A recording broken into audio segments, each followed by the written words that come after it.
Hey, thanks for joining me here in my shop. I'm going to be looking at a couple of crossover circuits from the Kalmar Electrohome console stereo I've been working on, and I'm pretty sure I'm on my way to replacing all these capacitors that are in here, 6 of them in here. But I do want to do some testing, because I do like to get familiar with things before doing stuff to them, and you know, for me that's where a lot of the fun is. So I don't want to miss the fun of finding stuff out. Now, first thing we're going to do is just do a visual comparison, and something is leaping out at me already. I'm going to take a look from the close-up camera here. Not so close up just yet. Can you see any difference? Not particularly, other than the fact that these are reverse built. They sit on the back of the console, one on the left side, one on the right side, and the controls and everything have been wired up opposite to each other. So on the back they look the same. In other words, the knobs here are on the top or bottom, wherever they were. So other than that, there's not much to see at that range, but let me just pull it down a little closer here. See if my autofocus camera will work properly, which it almost never does. Almost never is. There it goes. Okay, so we're looking at one here, and the difference has nothing to do with the wiring or anything like that. It's not that kind of difference. There's something to do with the condition. So there's one. Here's the other. Now, what I'm noticing is all the corrosion on this one. It's quite apparent on the frames of the two coils here, the choke coils, and it's a little hard to see, but it's all over these phono jacks here, and it's also all over the metal plate that all this is built on. You see one, and you see the other. So, kind of curious to me as to why that would be the case. I mean, these were in the same console, pretty much lived the same life. See all the corrosion on here? Maybe you can start to see that this whole thing is badly corroded on the back. But when I look at the other one, come on, Mr. Focus. There you go. Oh, oh, there it is. Look at that. Looks like new in comparison. So I gotta kind of wonder, how can that happen when you have I mean, the console is only 6 feet wide. Wherever one end of it was, the other end was too. Why would one of them become so heavily corroded? It's just a curious question, and like I've mentioned in a few videos, I'm a trained corrosion technician from years ago, only I was specializing not so much in this kind of corrosion. It was what happens to metals that get buried in the ground. By the way, bad things happen to metals that are buried in the ground, in case you haven't figured that out. So it's just a curiosity to me why that would be. I'm just rolling a few things through my head. Let's just go over them for a minute. The possible differences are the degree of moisture and humidity in the environment between the two units. Another one is the temperature that they were at. Now the temperature thing could be different, because on one side you've got the receiver operating, generating heat, and the other side of the console not so much. But I wouldn't expect that to be a factor of significance. During the course of the life of these two units, the temperature difference has been nothing, probably 99.5% of the time. So and the temperature would have to be pretty dramatically different to cause this. So it's got to be humidity. I don't know what to say about that, because even if the backboard was off on one side but on the other, that wouldn't provide too much protection from humidity. Curious. Just curious to me. Now maybe one's a replacement. That's not very likely. I'm the one who took them out, and I'm sure they'd never been removed before. So, wait a minute. Wait a minute. There's a couple of differences here. Now this one, it's got these brown wires coming off of here. This one has black wires. Well, that's not much of a difference, really, is it? You might even expect them to do that on purpose. This one has capacitors made by Mallory, same as the other one. This switch has a black plate or cover on the back of it. This one has a red cover. You know, again, how big a deal is that?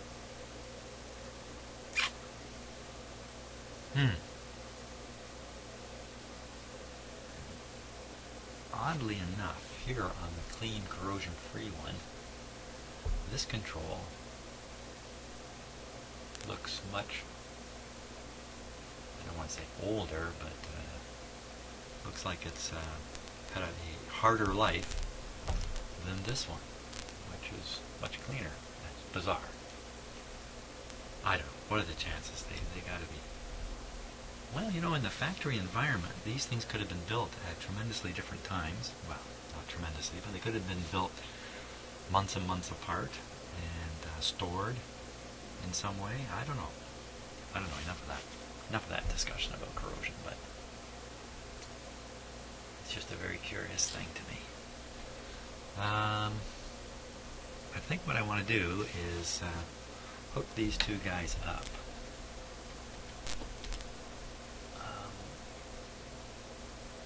Hook them up to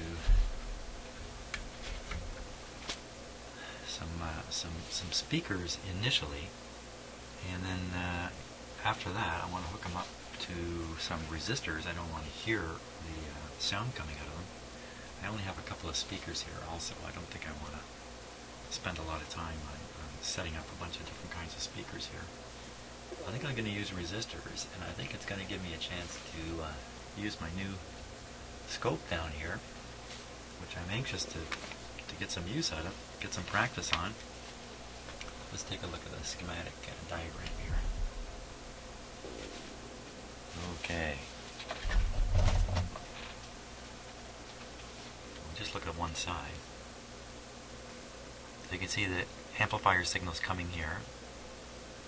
There's a switch and some terminals, so the full output can be directed to speakers connected to these screwed terminals. And then you see two more terminals here. These are the two phono plugs. This one also, just like this, gets the full output. But this one is on the other side. Oh, or is it? Yeah, it's on the other side of that little capacitor there. 50 microfarad capacitor right there. So this one is just getting probably not the bass. I think that's probably the best way to put it. It's going to get the mid-range and the tweeter sound. Mid-range and tweeters up here, fed to the mid-range speaker. Another capacitor and an adjustment here to adjust the tweeter, probably to change the brilliance of the sound. I think that's one of the words I'd like to use. What's this say here? Note: leads to amp have spade lugs in place of pin jack tips on some models. Okay, arrows indicate pin jack tips. Black and green.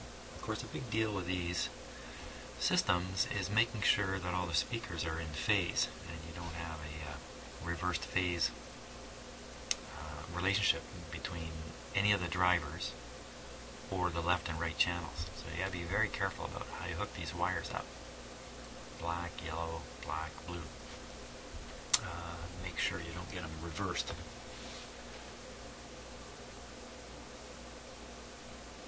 Okay, so that's about that. And here, I'll just take this up. And you can see the screw terminals get the full blast. One of these gets the full blast, and the other one gets the mid-range and tweeter. And this switch just turns on and off these connectors here. And of course, there's the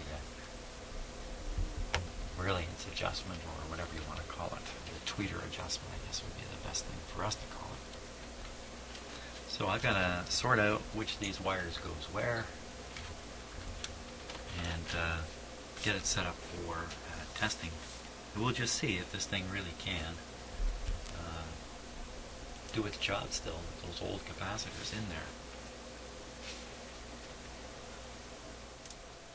Okay, so I think I'm about ready to start testing this as best I can here in my shop. And I'm going to explain my setup here before I get into this. Something that often I neglect to do when I'm doing videos is explain myself well. So first of all, up here, brightly lit, is my signal generator. Okay, the output from the signal generator is not driving the speakers directly.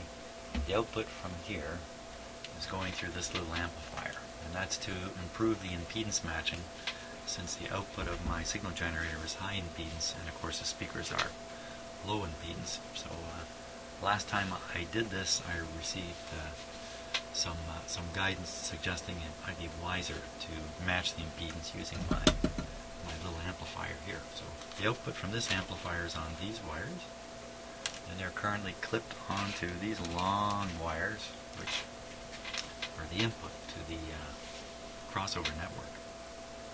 Now, we're going to use this speaker here. It's just kind of a general, not too bad sounding speaker, but it's not a woofer mid-range tweeter. I don't have 3 speakers set up out here. I did that once before. It was a lot of effort. And I don't have the best set of speakers to do it with, so we're just going to rely on this one to listen to the woofer, mid-range, and tweeter output of the crossover as we vary the frequency up and down and hear what happens.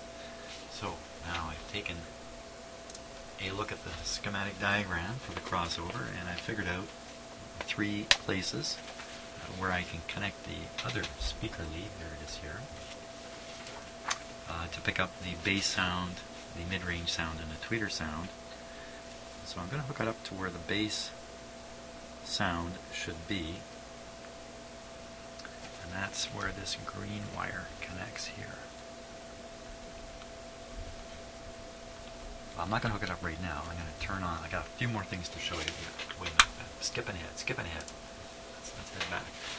So I have a switch here that turns on and off a speaker that's mounted back here that I usually use with this amp. So it pops when I turn it on.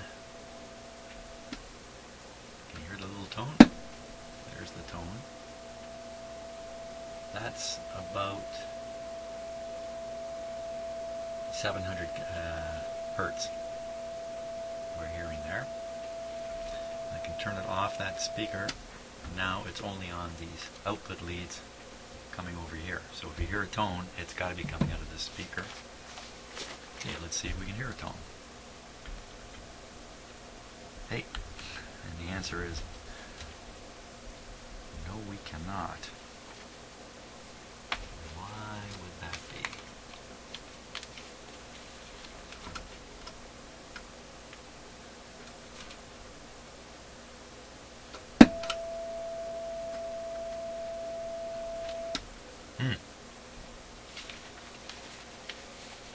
Okay, something funny going on with my setup here, or this thing doesn't work worth a hoot. Which cannot really be the case. We should be able to hear that, I'm pretty sure.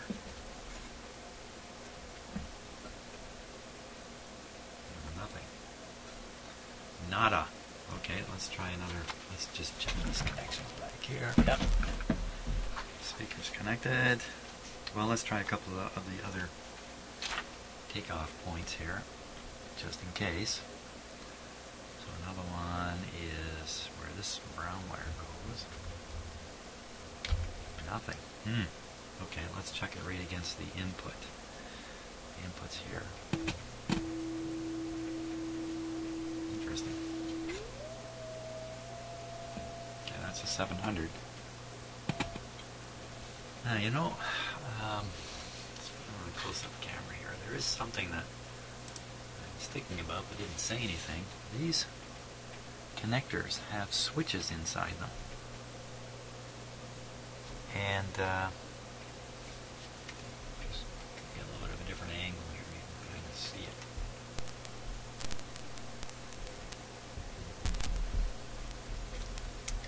You can take a closer look too. Let me just fix the focus here. Yes, I've taken it off of autofocus.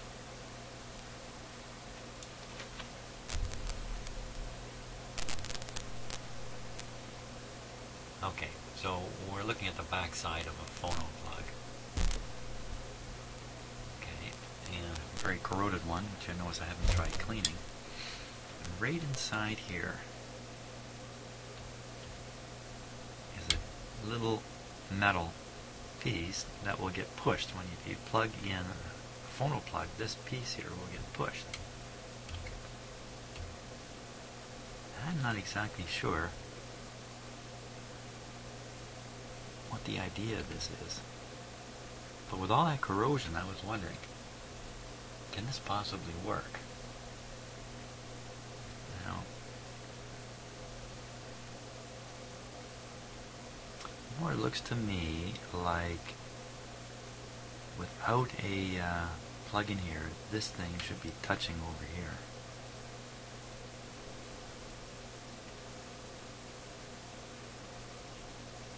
Well, there's 1, 2, 3 terminals on this.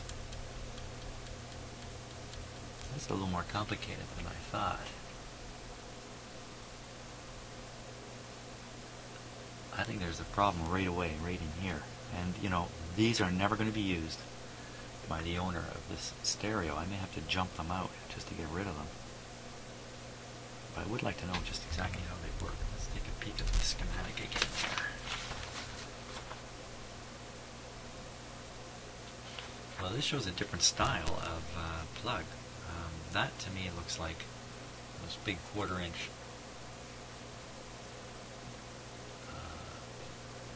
plugs, you know, similar to the one I've got plugged in my little amp there, which you can barely see. Similar to that one, this big one here. All out of focus. Okay, so what could they be trying to do here? What could they be up to?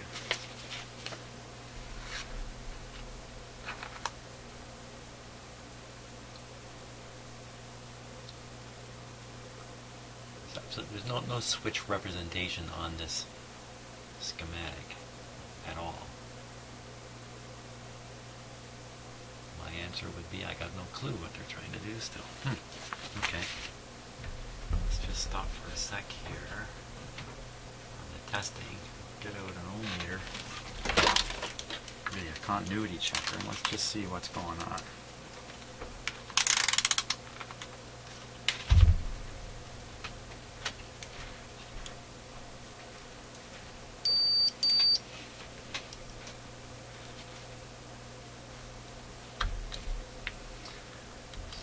This is the input from the amplifier, this blue wire, when this thing's wired up properly. It comes to this terminal, and where does it go from there?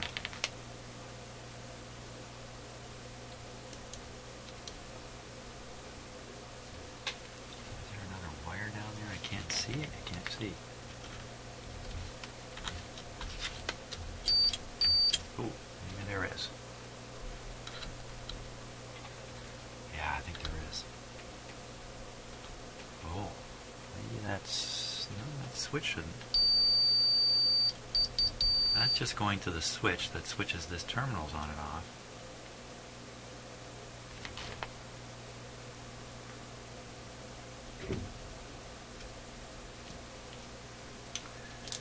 Let's see, the blue wire is supposed to come in. this side and attach to that connector, and then carry on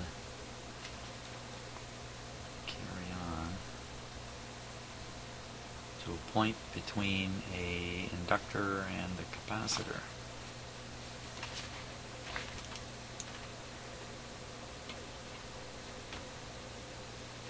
I don't see that happening at all. And, you know, I think there is a wire down there. Let's get the close-up camera. I can't even see. I can't see. Let's look and see this. Yeah, there seems to be a wire dropping down there. Well, that's that blue wire. That's the blue wire that reappears on the terminal switch over here.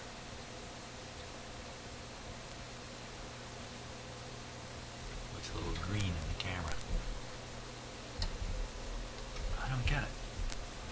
Okay, what's going on with this other one?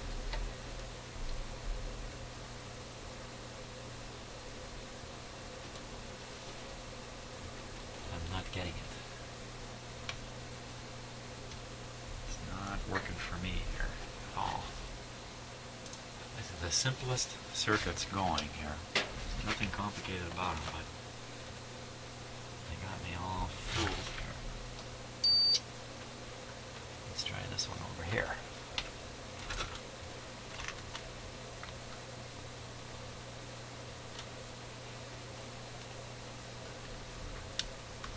It's the same wire. I can see it more clearly on this one. Ha!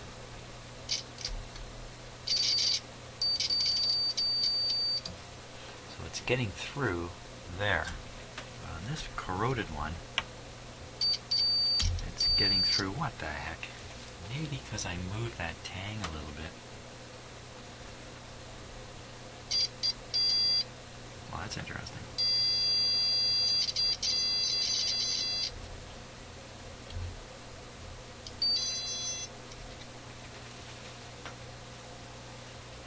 That's pretty interesting. Why would my meter make a sound like that? I've never heard it sound like that before.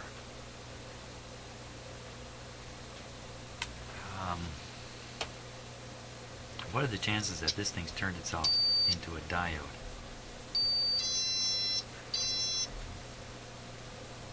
Huh.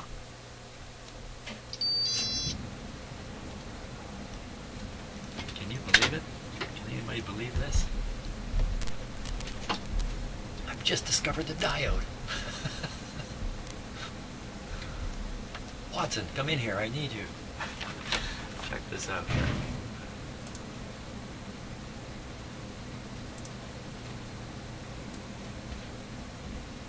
Okay, so there it is.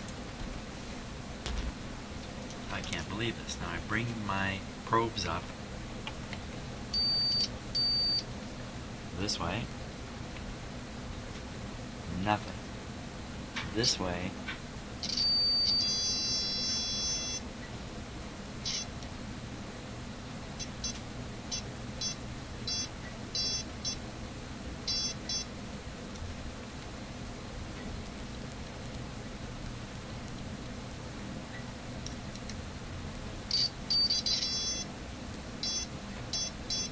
Okay, so it's not the best diode I've discovered here, but how do you like that, eh?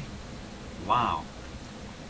So, man, that's quite surprising. Surprising to me. I would never have guessed that. Now, if this was in operation, of course the sound from the stereo would be running through that connector, and it would be getting rectified, and the result would be some horrible sound coming out of the speaker. Wow. Okay, so for the sake of carrying on here, I'm just going to short that guy out. The miracle diode.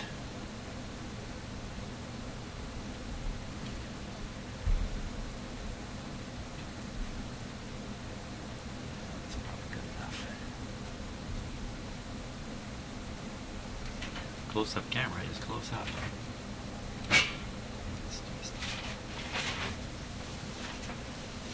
Okay. There we go.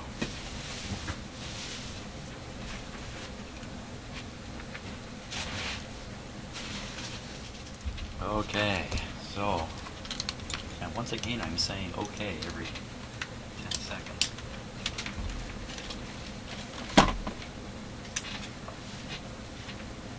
I'm trying not to say okay.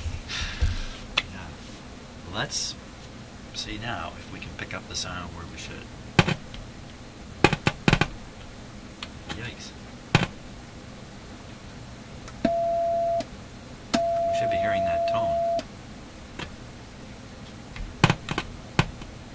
What's with the popping? I have the feeling my little amplifier is a bad actor. I think he's coughing up some DC here.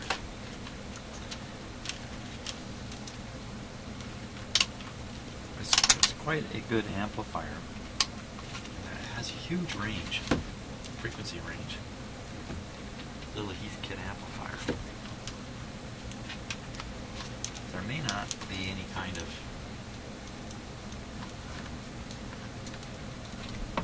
blocking of DC coming out of the output. Let's see what we got here. Oh.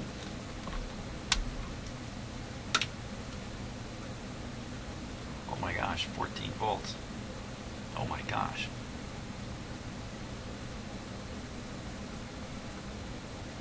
That's not good. That is not good.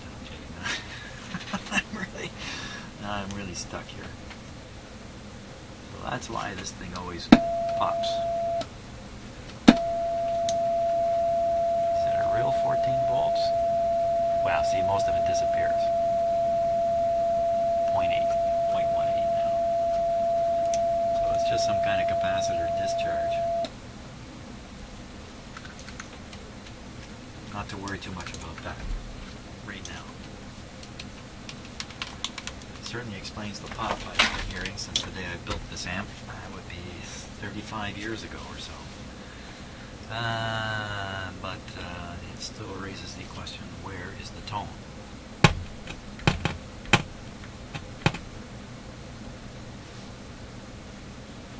There's a bit of a tone there. Let's crank it up. There it is. Now, let me compare that volume. Oh, that is directly from the output here.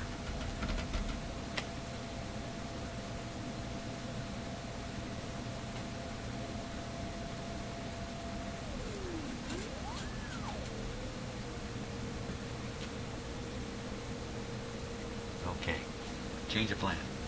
Change of plan here. I have a feeling there's a resistor restricting the output on this headphone output. Hang on one second. Don't go in. Okay, good thing I know my equipment really well. So now I'm connected to the speaker output on here, just providing full power now to the crossover circuit, which is getting a much higher level getting to the speaker. Oh boy, isn't this fun? Here it is. And we are connected to where the bass speaker is connected. So that means I should be able to turn down the tone. Oh, you can hear it right in there getting louder.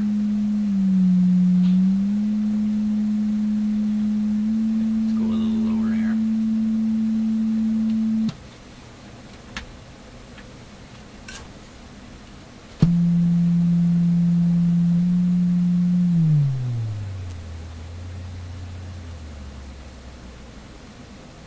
Question how good my microphones are in your system too.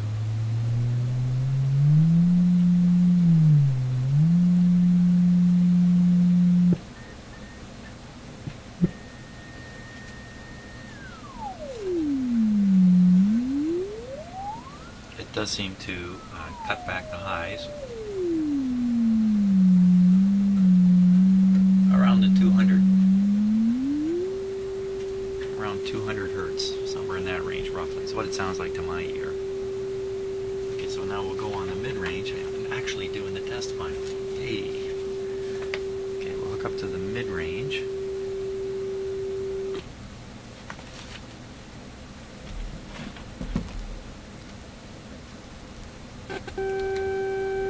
Uh-oh. It's not sounding too healthy. Okay. We'll go down. It sounds terrible.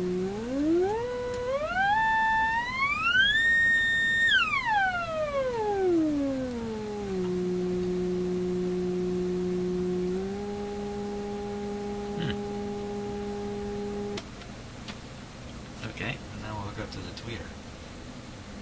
Getting some interesting results finally. Okay, so this is the tweeter. Well, I'll turn the control once we have it going. Here we go. Oh, it just sounds like a terrible buzz. Very interesting.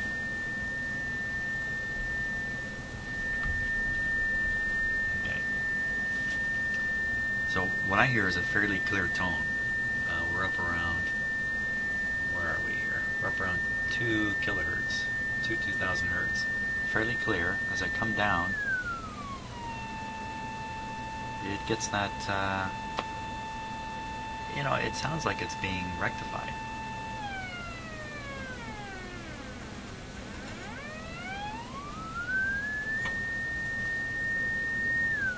Pretty interesting. Go higher in frequency here. Well, that's piercing my ears. And I'm really not able to hear it much above here. And that's around 13, 14 kilohertz. It seems to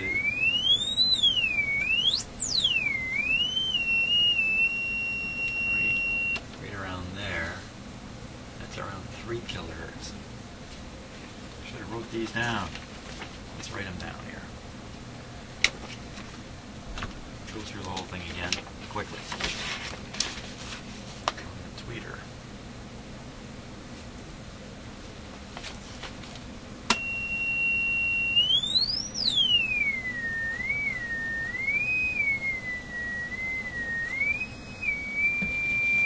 .5 kilohertz, 2.5 kilohertz by my ear, because we're assuming that this speaker is good all the way from pretty low to pretty high without its own problems.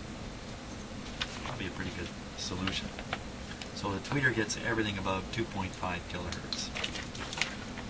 You switch to the mid-range.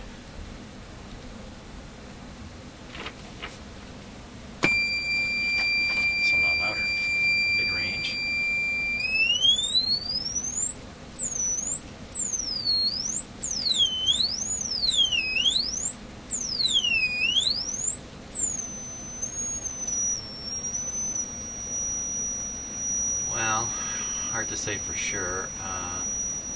6 kilohertz, the high end.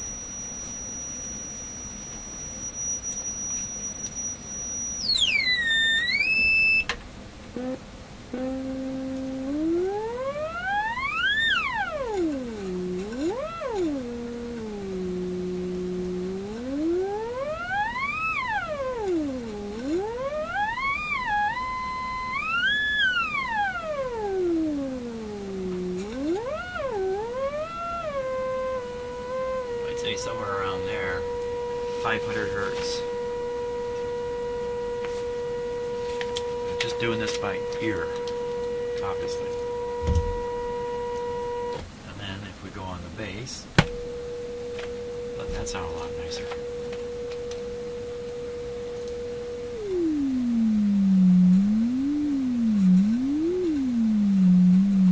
It's really around 200.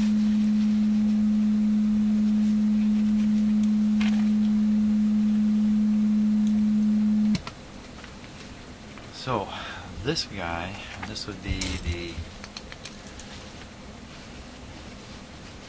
the corroded channel.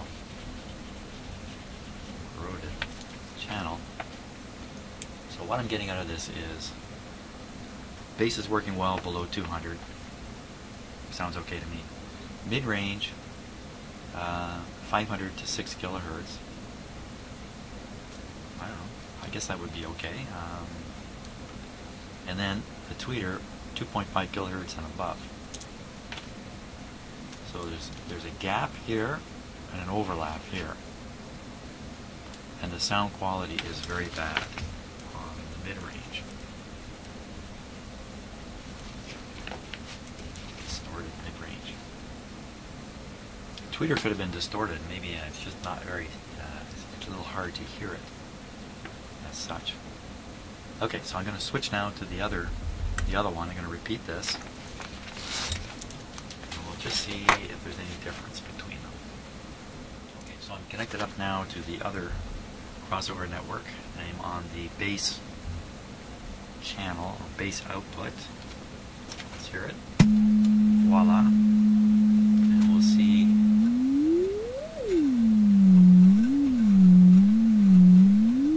It's very similar to the other one. Right around 200. Okay, now we'll go to the mid-range. Where's that going to be? All turned around here. Mid-range is going to be here.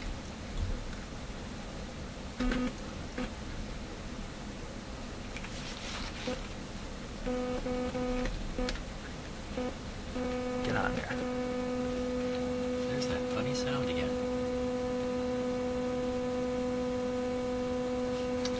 Okay, mid-range.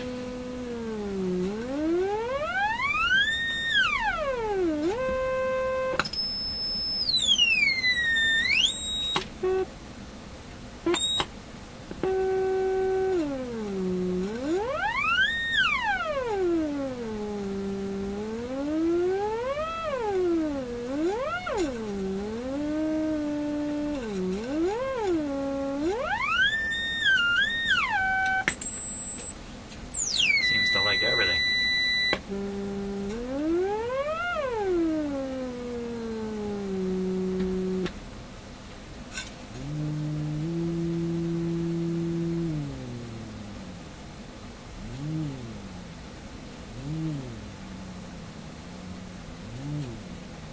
Seems to diode around 100.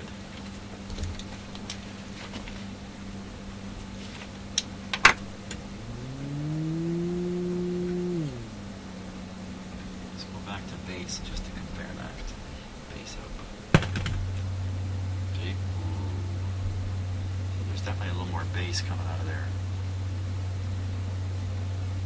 We're around 100 hertz.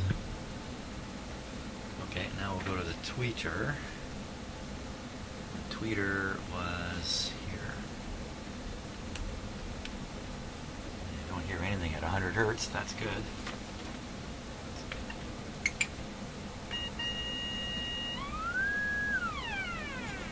That buzzy sound again. Seems to really clean up right through here.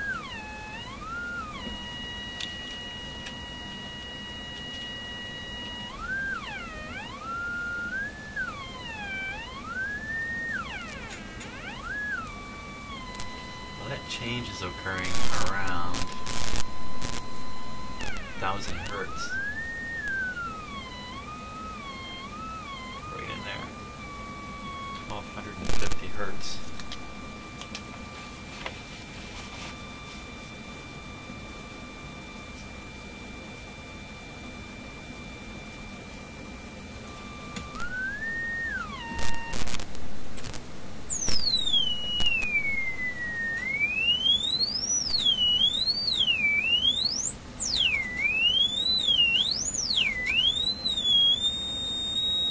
I'd say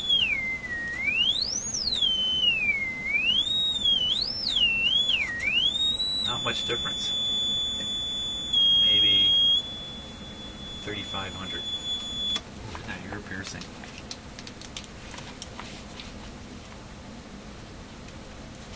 $3,500. And on up. So here's what we end up getting with my terribly unscientific test, but I do plan to do a scientific version of this next. Let's see what we're getting here. So in both cases, below 200, the bass seems to come through seems to be rolling off above 200 Hertz. Both behaving the same, nice, warm bass. Mid-range, I can't really pick off the top here because this just seemed to be everywhere.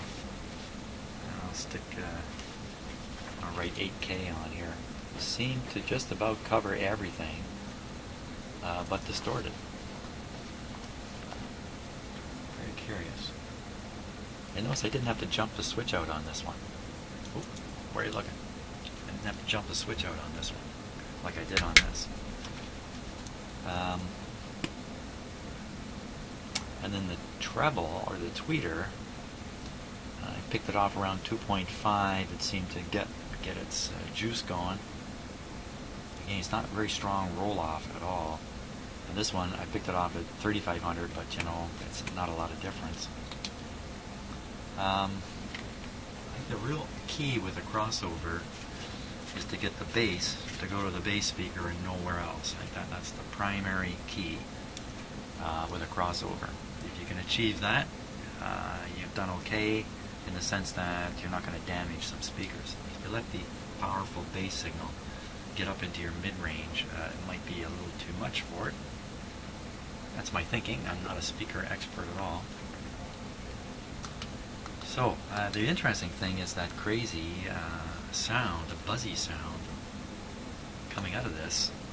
Boy, that would just ruin the output of the receiver I've been working on. It wouldn't matter what I did to it, hook it up to the speakers through these things. It's going to sound like crap. So, question is it because of these capacitors? And the answer lies, I think, in future videos. I think that's what I gotta say. So next time I'm going to do is I'm going to repeat this. I'm going to try to do as scientific a job as I can on it, making proper measurements. I'm going to use resistors instead of speakers, and we're going to see what we can figure out from that. So thanks a lot for watching this crazy video. Hey, if you're getting a kick out of this stuff, please subscribe.